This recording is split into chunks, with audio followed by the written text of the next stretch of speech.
Если имеется подозрение на аллергический характер кашля, имеется связь возникающего кашлевого синдрома с какими-то провоцирующими агентами, как-то пыль, пыльца, шерсть или какие-то другие выделения домашних животных, то есть мы подозреваем какой-то вариант сенсибилизации бытовой или пыльцевой, то в данной ситуации, конечно, необходимо исключать аллергический характер кашля, и здесь необходимо пройти аллергологическое обследование. Для этого используются кожные аллергологические тесты, ПРИК-тесты, скарификационные внутрикожные. Для этого используются лабораторные анализы на определение уровней аллерген-специфических иммуноглобулинов Е.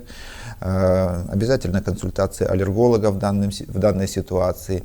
Показано проведение функциональных спирографических тестов. Это функция внешнего дыхания с бронхолитиком, при необходимости ингаляционные, провокационные тесты, которые могут спровоцировать бронхообструкции, усилить кашель и помочь поставить правильный диагноз, например, кашлевой вариант бронхиальной астмы.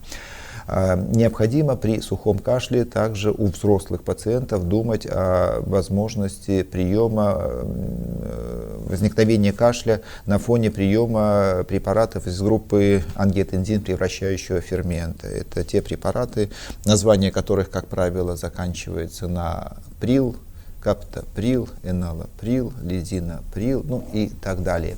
Эти препараты используются для лечения артериальной гипертензии, сердечной недостаточности, ну и других достаточно широко распространенных кардиологических заболеваний. В такой ситуации мы заменяем эти препараты на препараты другой группы и получаем положительный эффект. Не всегда, но, как правило, в течение месяца такой кашель уходит.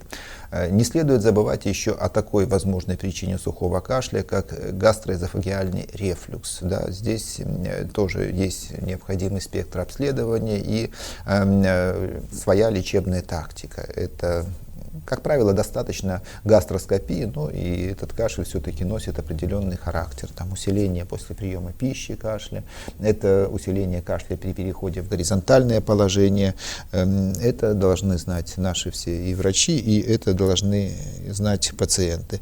Ну и обязательным при сохранении сухого кашля является лучевое исследование, рентгенологическое исследование органов грудной клетки. Мы не забываем потенциально о возможном онкологическом заболевании, особенно у людей более старшего возраста. Для этого применяется рентгенография органов грудной клетки, но и более современная и доступная методика — это компьютерная томография легких.